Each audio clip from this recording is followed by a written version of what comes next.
That night, the sky was anything but ordinary. Over the village of Smiljan, dark clouds gathered slowly. The wind bent the trees, animals shifted restlessly, and nature itself seemed tense. This was not the silence before a storm. This was the moment something was about to be born. The sky split in two, a lightning bolt, then another. Thunder bounced off the mountains and crashed into the village. People shut their doors and bolted their windows. The darkness was alive. At that very moment, in a small house, a child was born. Nikola Tesla. Lightning lit up the room as the midwife peered at the newborn and whispered, shivering, "This child will be a child of darkness." But his mother, Nikola Tesla, weary yet calm, replied, "No, he will be a child of light." No one knew if it was comfort or prophecy, but years later the world would remember this sentence. As a child, Nikola was silent. While other children ran, shouted, and played, he would stand in a corner, gazing for long moments. People assumed he was withdrawn, but Nikola was not retreating, he was entering his mind. For there, the world was brighter than the outside. Spinning shapes, shimmering lights, invisible machines. A world no one else could see, but one he saw clearly. His mother built devices at home, wooden parts, wires, simple mechanisms. Nikola would watch her for hours. She could not read or write. Yet to Nikola, she was the smartest person he knew, because she used her mind. From a young age, Nikola understood. Knowledge does not begin in books. Knowledge begins with seeing. His father, however, was stern, disciplined. He wanted his son to become a priest. Nikola's silence unsettled him, for quiet minds are the hardest to control. His father's world was full of rules. Nikola's world was full of questions, and questions are always dangerous. As he grew, the visions in Nikola's mind intensified. Whenever he heard a word, an image appeared in his mind. When a story was told, it played in his mind like a film. Sometimes the images were so vivid he had to close his eyes. He saw bursts of light. The line between reality and imagination blurred. Yet he was not afraid. He was curious. And over time, he learned not to suppress these visions, but to master them. Imagination became not a game, but a workshop. In his youth, he fell gravely ill. For days he could not rise from his bed. He burned with fever. Doctors spoke without hope. His father, sitting by the bedside, feared for the first time. And in that moment, he spoke the sentence that would change Nikola's life. "If you recover, you may choose your own path." Nikola decided in that instant to live, for his mind still held unfinished work, and he did recover. From that moment on, he believed fate was not fixed. Even death could be negotiated.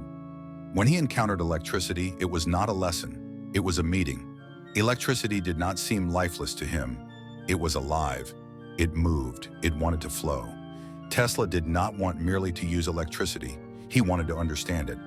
"Why must it flow in only one direction?" he asked. "Why can it not move back and forth?" This question would follow him throughout his life. He began working in Europe. Everyone recognized his brilliance, but no one could match his speed. Employers demanded quick results. Tesla demanded perfection. People relied on trial and error.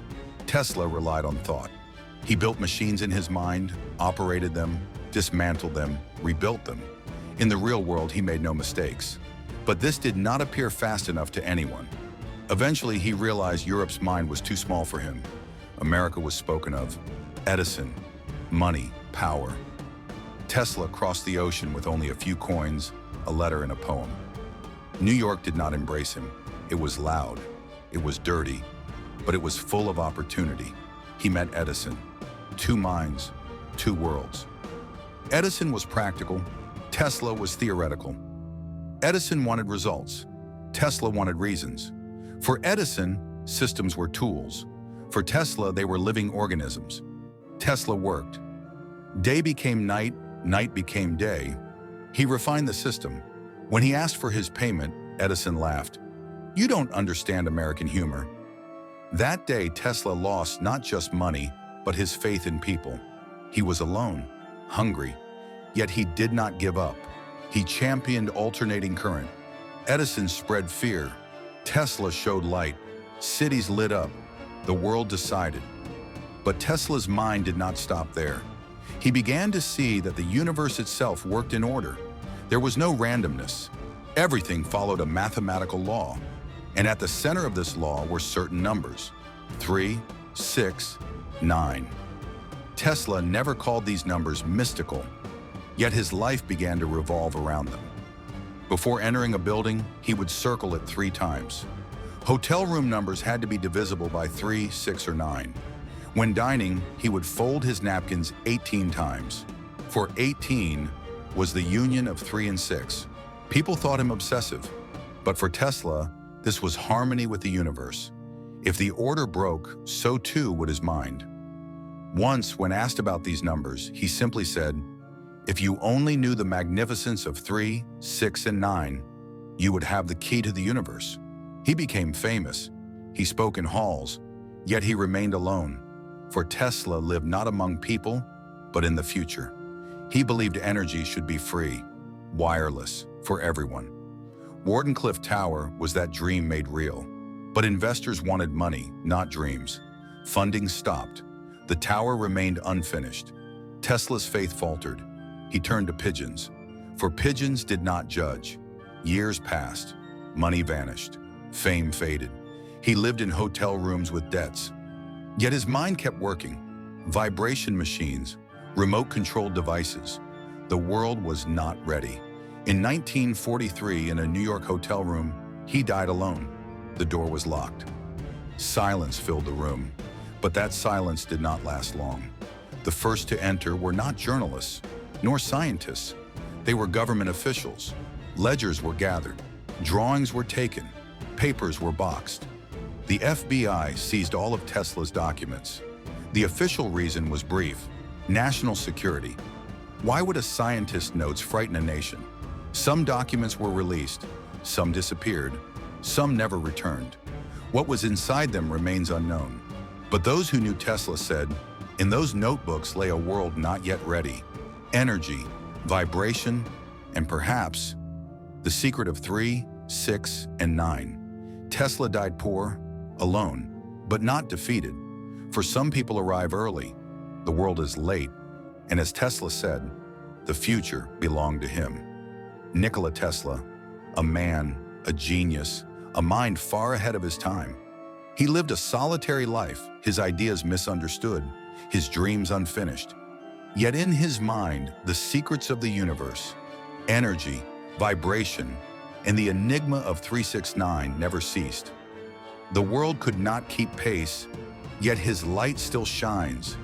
Every spark of electricity lighting our cities, every trace of his wireless dreams, every silent echo of his inventions. All of it is his legacy. Tesla arrived early to the future. The world was late. Today we witness his vision, we live his dreams. And perhaps one day all his secrets will be revealed. Because some people do not live only in their time, they speak to the future. Nikola Tesla was one of them. And the key to the future has always been his. If you enjoyed this documentary and Tesla's genius, don't forget to subscribe to our channel and turn on notifications. Stay tuned for more content filled with mystery, science, and history. Hit like and share your thoughts in the comments, because the future begins with you.